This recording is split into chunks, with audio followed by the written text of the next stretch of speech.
I'm going to show you here how to set the shotgun shell rivet. There is one right there. And it requires you to use a special setting tool. And if you do not use a special setting tool, you end up crushing the center, and the post will poke right through and it crushes the center. So you want to have a center that looks like that, and that is why you need a special tool. I'm using the anvil because it creates just a little bit of a bevel on the back side of the rivet, and it makes it just really nice and finished looking rather than flattened and pancaked out.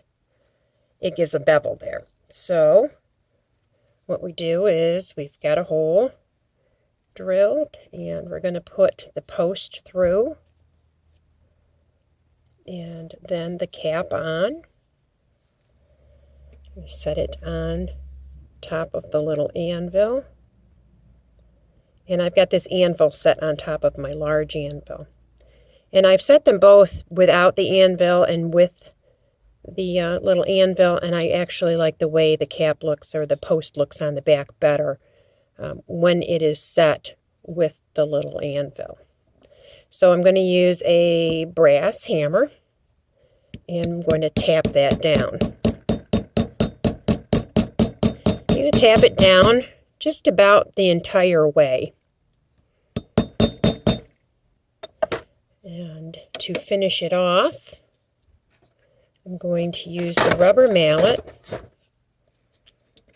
and just flatten it down the rest of the way.